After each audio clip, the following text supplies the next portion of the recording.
Olá, e aí? Tudo bem com vocês? Bom, então, a gente vai começar a falar, né, novamente sobre literatura, né? E para isso, a gente vai acabar falando hoje sobre o papel crítico e transformador da literatura, tá? Para isso, a gente vai conversar sobre dois autores, sobre o Tomás Antônio Gonzaga e sobre o Arthur Azevedo. O Tomás Antônio Gonzaga, a gente até deu uma pincelada na aula passada, tá? Que a gente estava falando sobre o arcadismo, né? E ele escreve, então, cartas chilenas, e a gente vai olhar mais atentamente para a carta número 8, certo? E do Arthur Azevedo, a gente vai prestar atenção, né? E vai discutir um pouquinho mais, aí a gente vai. Eu separei um videozinho que o Abu Janra, ele está recitando esse texto dele, tá? Então, a gente vai discutir um pouquinho sobre essas obras, tá? Sem esquecer, então, desse papel crítico e transformador, porque a gente vai ver que essas questões vão surgir aqui nesses dois textos, de diferentes épocas, tá? Que, como eu disse para vocês, o Tomás Antônio Gonzaga fazia parte, né, da estética literária do arcadismo, e o Arthur Azevedo ali do realismo, naturalismo, tá? Então, vamos lá.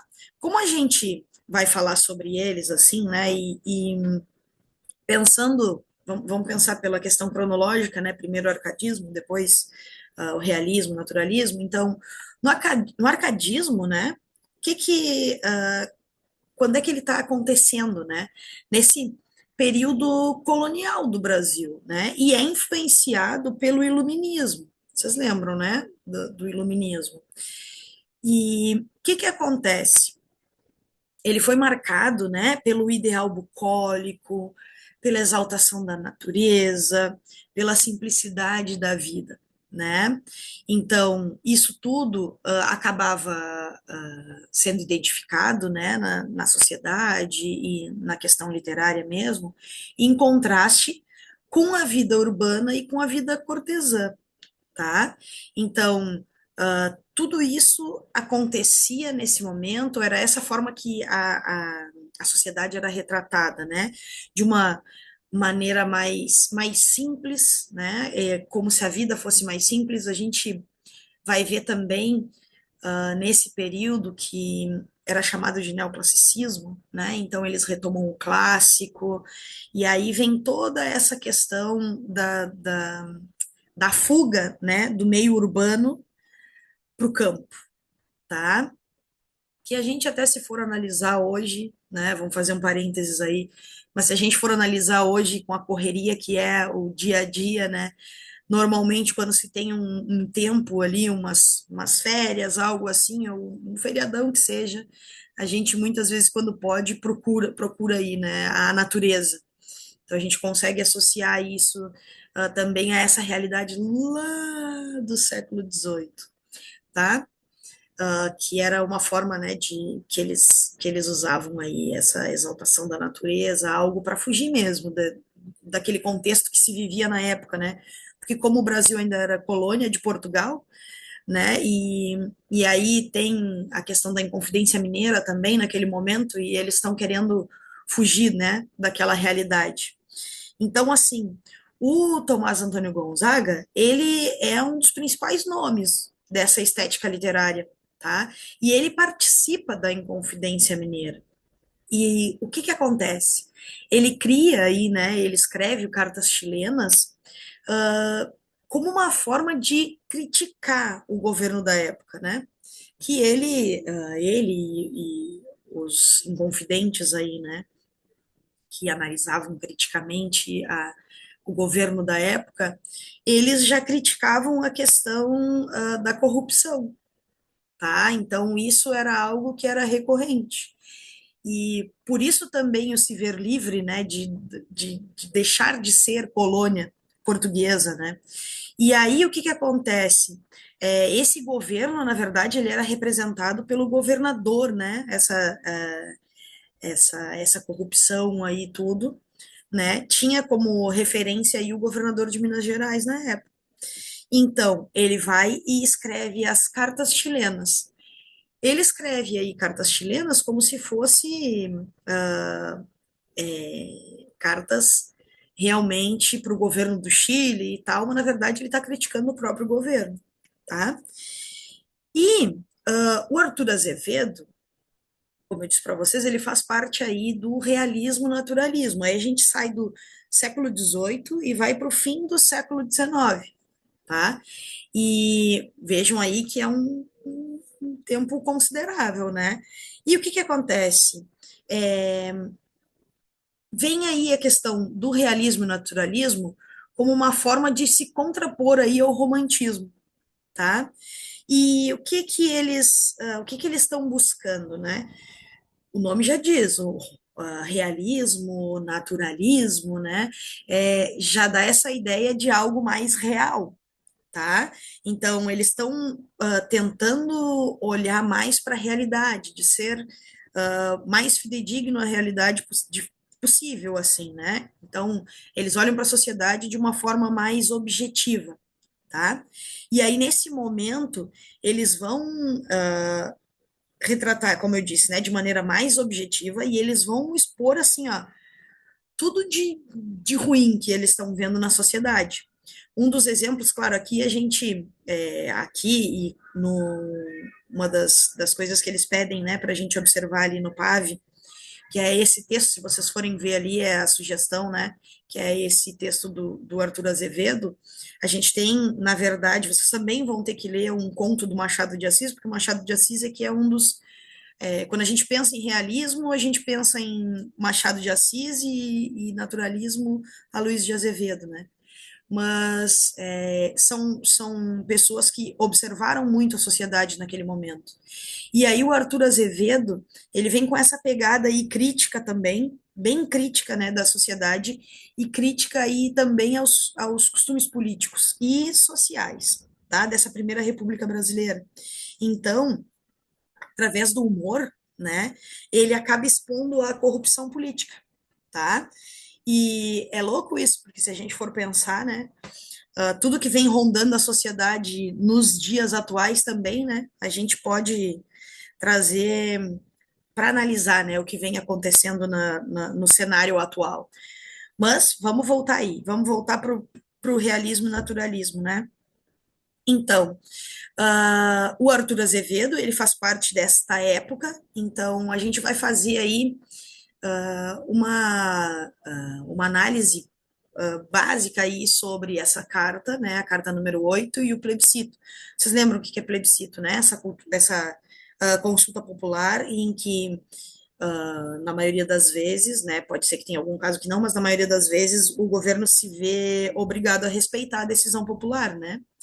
Então, ele vai nessa pegada, tá? Vamos passar aqui. Como eu estava dizendo para vocês, né? Vou passar mais um. Aqui tem um trechinho que eu separei para a gente ler, tá? Que fala o seguinte: ah, amigo Doroteu, o nosso chefe patrocina os velhacos, que lhe mandam para que mais lhe mandem. Prende e vexa os justos que entesouram suas barras, para ver se oprimidos se resolvem a seguir os caminhos dos que largam. Remata-se um contrato a um sujeito que o pode bem pagar, por mais que perca. Pretende um fiador deste contrato ir tratar no Peru do seu comércio. Vai licença pedir ao grande chefe e o chefe lhe a concede. Escuta agora, ouvirás uma ação a mais indigna de quantas por maroto se fizeram. Apenas o tal homem sai da terra, se despede uma esquadra de soldados que mal com ele topa, lhe dá busca. As cargas se revolvem, nem lhe escapam as grosseiras cangalhas que se quebram. Bom, aqui mais para vocês darem uma olhada mesmo, né, na forma como a linguagem é retratada, e ele vai usando de ironia, né? Ele vai usando de ironia para falar sobre essa questão toda, né? E, e aí vai dizendo para que mais, né, lhe mandem, ele vai patrocinar os velhacos, e aí, olha, ele vai sair, ele pretende um fiador deste contrato e de tratar no Peru do seu comércio, então ele vai para outro lugar para conseguir alguém que lhe consiga dinheiro, e aí vai pedir licença ao grande chefe, e o chefe concede.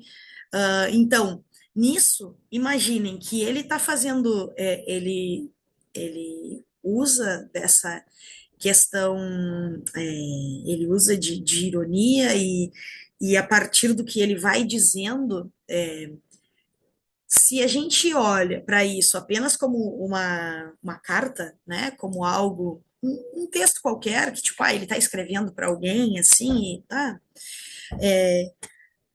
a gente não pega bem o que ele está realmente querendo dizer, né? Que ele vai associando ao que está acontecendo no governo, né? Só que de uma maneira diferente, né? Falando de outro, fazendo um jogo todo aí de palavras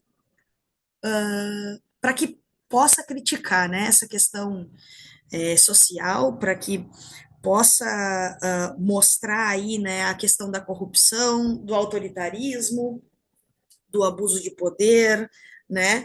E ele vai criticando toda a administração colonial a partir disso, né? Quando ele vai dizendo, não, ele vai lá e ele vai pedir em tal lugar, e aí vão conceder, né? Mas a troco de quê? A custa de quê? Tá? E o que que ele faz, né? Ele vai criticando com isso, né? Toda essa tirania do governo, né? Essa tirania, essa corrupção, e ele ataca então os mandos e desmandos administrativos aí, né? Por isso que ele vai nessa parte ele vai falando sobre essa questão, certo? Então assim, ó, depois disso, eu vou colocar esse videozinho aqui do que fala, perdão, que é o Abu Janra. Ele vai falar então, ele vai recitar o plebiscito aqui. Eu achei interessante, na verdade, que a gente ouvisse, porque eu poderia ler com vocês, né? Mas eu acho interessante a gente ouvir da voz desse cara que é muito bom, assim, na forma como ele interpreta, tá? Tem uma introduçãozinha antes, que também é interessante, porque esse vídeo é antigo, tá? Então, é interessante que a gente olhe a forma como ela descreve aí o Arthur Azevedo, certo? Eu vou fechar meu microfone e e já dou o play aqui no vídeo.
Bom, e aí? Conseguiram ver bem a questão crítica? O que que ele vai falando então, né? Isso é muito interessante esse texto, né? E aí, o que que a gente tem aí então, né? Olha o que ele vai fazendo, né? Ele vai falando aí sobre toda essa questão do não querer assumir que não sabe, né? Toda fora a questão do plebiscito em si, né?